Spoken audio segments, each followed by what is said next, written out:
Zjarret po vijojnë në disa zona të vendit duke vënë në vështirësi strukturat lokale dhe duke rikthyer diskutim mbi kapacitetin e bashkive. Për të kuptuar se sa të përgatitura janë bashkitë dhe ku qëndron problematikat, kemi në lidhje direkte ekspertin e qeverisë vendore, Agron Haxhimali.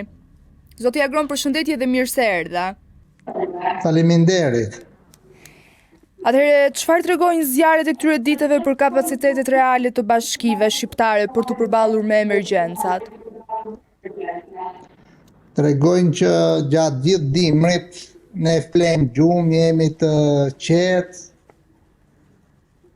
nuk mendojmë se do vi vera, nuk mendojmë se do ketë temperaturat të larta, nuk marrim masat për të ndërhyrë në infrastrukturën toksore, në mbrojtjen e pyjeve, në hapjen e rrugëve të mundshme aty në zonat pyjore dhe kodrinore, të ndërtojmë lera apo masa për të grumbulluar ujin që mund të duhet në ato zona, të investojmë në teknologji, të trajnojmë stafin, të pajisim zjarfiksit me mjetet e duart, të trajnojmë të ri dhe të reja apo komuniteti që përbëjnë pjesën e forcave vullnetare.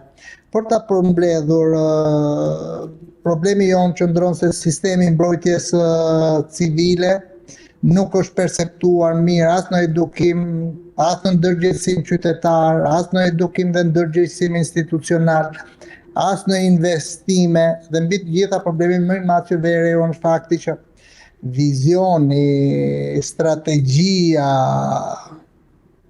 për të mbrojtur për masat mbrojtëse apo mbrojtjen civile apo masat mbrojtëse në këtë rast për zjarret, por edhe për çdo sektor, nuk janë prioriteti i duhur i vendimarrësve shqiptar, qoftë në nivel vendor, qoftë në nivel. Do me thënë, po thuaj që bashkitë nuk janë të përgatitura për sezonin veror, ku ndodhin zjarret. Duhet të them që i tërë sistemi nuk është i përgatitur as për sezonin veror, por nuk është i përgatitur dhe për sezonin dimror, sepse në verë kemi shumë zjarre, në dimër kemi përmbytje. Por ajo që është e rëndësishme, duhet të them diçka që vërtet ne nuk duhet ta perceptojmë çështjen e mbrojtjes civile të zjarreve, të përmbytjeve apo të çdo lloji natyre si një punë 365 ditore dhe jo një punë sezonale dhe jo një aksion. Pra e gjithë çështja lidhet në mënyrën se si e konceptojmë ne mbrojtjen civile. Sigurisht Shtëpitë e qeverisë vendore kanë një rol jashtëzakonisht të rëndësishëm, por ato nuk janë vetëm. Legjislacioni ka parashikuar që ky është një mekanizëm i gjerë që vazhdon vërtet nga agjencitë e qeverisë vendore, ka agjencitë të dekoncentruara deri tek parlamenti dhe qeveria. Por unë insistoj edhe një herë që ne duhet të përgatitemi për të mbrojtur kapitalin tonë natyror, për të mbrojtur kapitalin ton social. Nuk është një punë që themi të vendosim gishtin e ka fajin ky apo e ka fajin ai. Ne jemi të gjithë bashkëpajtorë, por bashkëpajtorët më të mëdhenj apo pajtorët më të mëdhenj janë institucionet, të cilët në vizionin e tyre nuk janë shumë të qartë, nuk e kanë prioritet mbrojtje nga zjarri apo fatkeqësi të tjera. Ndaj dëmet ekonomike në këtë aspekt janë të dha. Kostot për rikuperimin e ekonomisë apo kostot për rikuperimin e dëmeve sociale janë të mëdha që duhen dekada të rikuperosh faunën, florën apo sistemin, biodiversitetin dhe elementet tjerë social që shkaktohen nga një orë apo 2 orë apo një javë zjarre që ne kemi. Sa përgjegjësi konkrete kanë bashkitë për parandalimin e zjarreve dhe sa prej tyre e kanë këtë kapacitet të parashikuar në buxhetin e tyre? Pyetje e bukur dhe unë juve po ju përgjigjem me disa statistika. Buxheti për mbrojtjen nga zjarri në 61 bashkitë e Shqipërisë për vitin 2025 ka qenë 2.1 miliard lekë të shpërndarë për 61 bashki sipas një formule të caktuar. Apo mesatarisht do të thotë 34,6 apo 35 milion lekë për një bashki. Çfarë do thotë? Bashki mesatarisht ka 35 milion lekë për sistemin e mbrojtjes nga gaza, apo afërsisht do të thotë 10 apo 10 euro për banor. Pra shifra shumë e ulët. Sistemi mbrojtjes nga zjarri ka gjithsej të 1572 punonjës, gjithmonë referohen vitit 2025, të shpërndarë në 61 bashki të Shqipërisë, apo afërsisht 26 zjarfikës për bashki, dhe shifra e fundit që duhet të jap për juve është sot Shqipëria ka një zjarfikës për 1500 banor. Unë ju dhash të statistika pa dashur të rëndoj me shifra dhe fakte, po ka dhe statistika të tjera, për shembull kur futet te përdorimi i makinerive apo i teknologjive, që dhe ato lënë shumë për dëshiruar, jo më tepër nga numri, por më tepër nga potenciali, nga kapacitetet dhe aftësitë që kanë këto makineri, pasi duhet pranojnë që flota në tërësi, makineri, zjarfikse, bote, apo e gjithë makineria e sistemit mbrojtjes nga zjarri dhe shpëtimit në Shqipëri lë shumë për dëshiruar, pasi është shumë e vjetruar, ka makineri që posedohen në këto sistemet e mbrojtjes në përbashki të vitit 70, 80 apo 90, apo dhe pas viteve 90 që janë bërë dhurat nga partnerët apo partnerët ndërkombëtar. Është shumë vështirë të thuash që vetë bashkitë të kenë blerë makineri të tilla të teknologjisë mirë, dhe ajo që duhet ta mbyll është fakti që jemi ndër vendet në Ballkanin Perëndimor dhe nuk krahasohemi me vendet e Bashkimit Evropian që s'kemi 1, 2 apo 3 helikopterë zjarfikës, të cilët janë premtuar vazhdimisht, por asgjë nuk ka ndodhur. Tashti me këto shifra ju kuptoni fare qartë çfarë duhet të them, që me një buxhet të limituar, ama nuk duhet të justifikoj vullnetin, përgjegjësinë e njësive të qeverisjes vendore. Por është tregues që ky është potenciali, këto janë mundësitë, dhe në raste të tilla vërtet ato kanë një gatishmëria, nuk është shqetësim shumë i madh, të gjithë shkojnë për gatishmërinë. Por problemi është që në dy hallkat mendoj që mënyra e përballimit lë shumë për të dëshiruar për këto arsye që unë thash. Problem tjetër mbetet fuqia për ta rikuperuar dhe rigjallëruar ekonominë, që ka kosto jashtëzakonisht të mëdha dhe del tejet limiteve të njësive të qeverisjes vendore.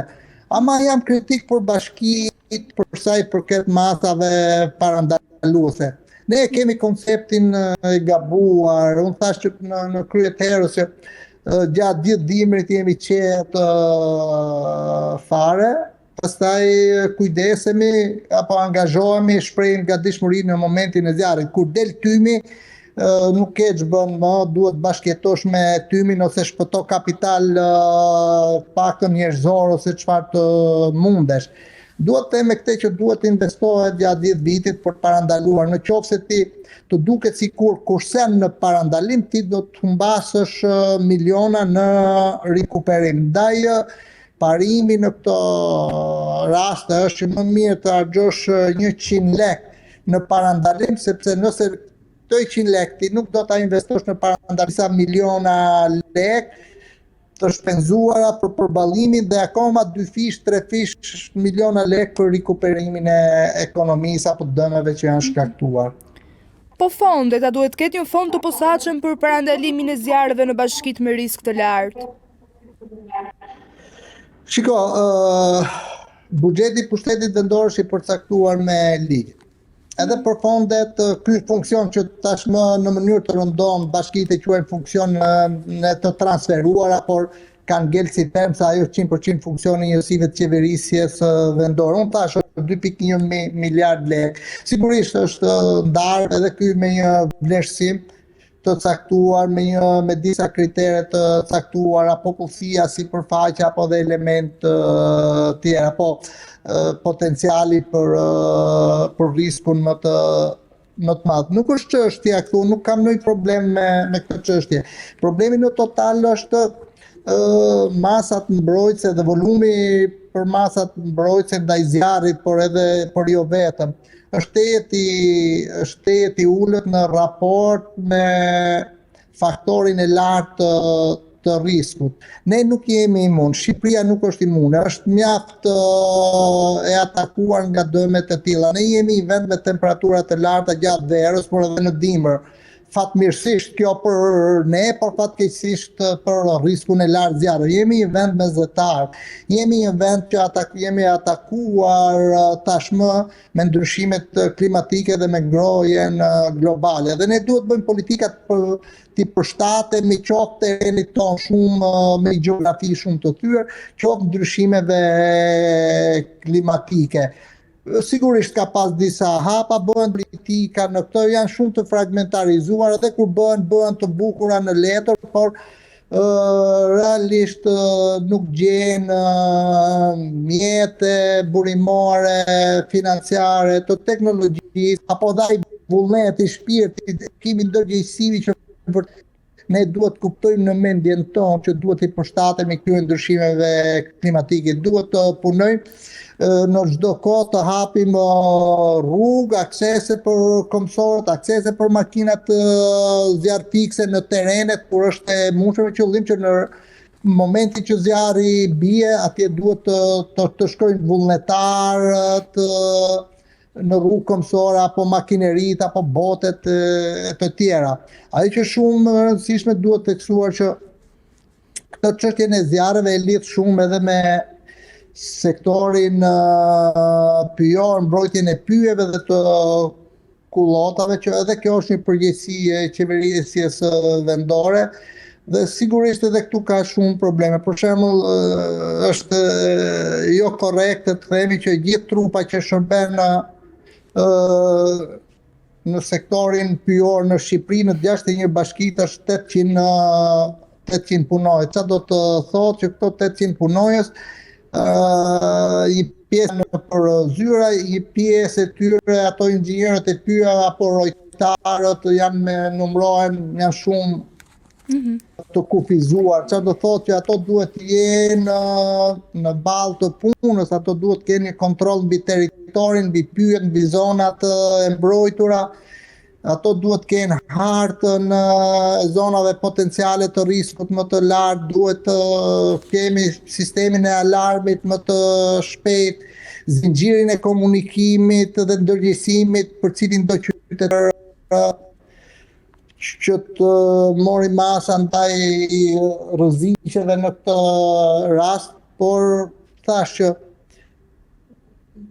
sigurisht është çështje parash, sigurisht teknologjie, por mbi të gjitha unë e theksin që ka nevojë për shumë edukim, ndërgjegjësim edhe ka nevojë për filozofi, për koncept të politikë bërjes të vendimmarrësve që të ndërhyjnë në këtë të kenë plane strategjike për të përballuar situata të tilla.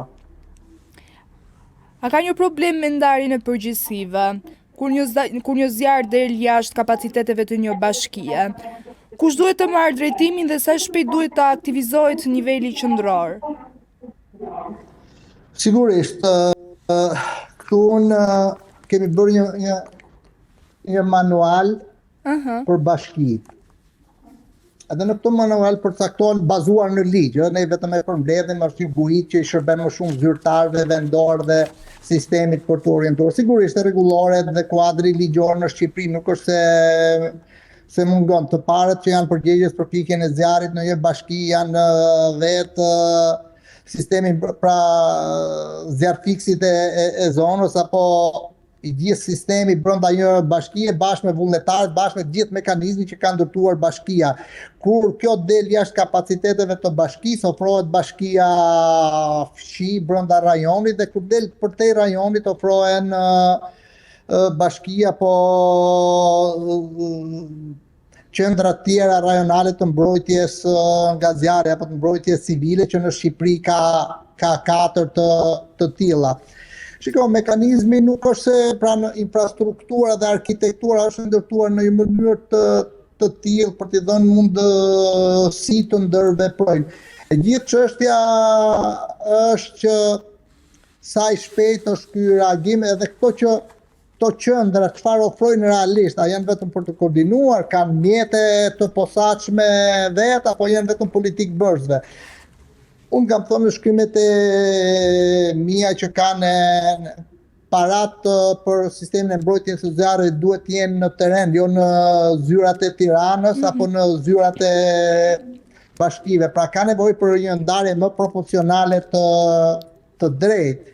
Paraja duhet të shkojë aty ku zbatohet, aty ku është problemi, aty ku është risku, ke zjarfikset, ke makineria, ka ato që do hapin rrugë, trashep, ka ato që do të përballen me situatën.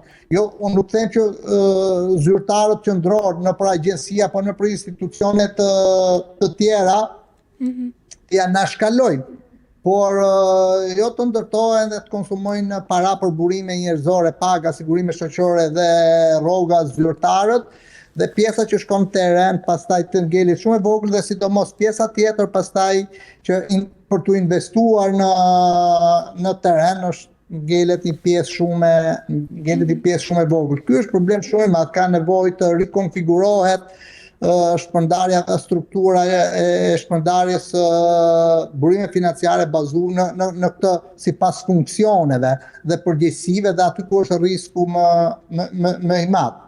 Dhe në fund, zoti Agron, a jemi duke menaxhuar zjarret apo thjesht duke reaguar ndaj tyre pasi kanë dalë jashtë kontrollit? Shumë pyetje e bukur dhe provokuese është kjo në fakt. Nuk jam shumë i kënaqur në mënyrën se si po menaxhohen, edhe pse thash që në të gjithë këto 4 hapat që përdoren në këtë lloj rasti, parandalimi, gatishmëria, përballimi dhe rikuperimi. Problemi i parandalimit është shumë i dobët, gatishmëria është e vlerësoj pozitivisht, përballimi me probleme, por po them mund ta kaloj klasën, rikuperimi nuk e kalon klasën për mendimin tim. Ndaj në këtë aspekt problemi është që siç e shikoj unë, në momentin që bi zjarri apo del tymi ne jemi prezent, por ne nuk jemi prezent para se të dalë tymi edhe për parandaluar që kjo ngjarje mos ndodhi. Shumë mirë që ne jemi të gatshëm, por shkojmë, kemi prezencë mediatike, por këto janë statistika. Nuk më thuat që kemi pas kaq dalje mediatike, drejtori, kryetari, ministri, deputetët kanë bërë kaq postime apo apo kemi çuar 10 makina, 100 forca. Shumë mirë këto, por këto janë vetëm statistikë. Rezultati më i mirë do ishte të diskutonin të gjitha këto forca pse s'u vunë në përdorim për masa parandaluese. Një dhe dyta, sa shpejt e fikëm zjarrin. A u do gjë në 10 hektar apo 100 hektar? Po në qoftë se te janë djegu 100 hektar tokë në 10 shtëpia, atëherë lë shumë për dëshiruar sistemi. Pra ne duhet i masim rezultatet ndryshe, jo me statistika, jo me prezencë. Zoti Agron, të falenderoj shumë, ishte kënaqësi. Faleminderit juve. Ju pëlqeu kjo video? Atëherë bashkohuni me ne. Na ndiqni në Instagram, Facebook dhe TikTok dhe bëni subscribe në YouTube. Klikoni like dhe share dhe aktivizoni njoftimet për të mos humbur asnjë video të re.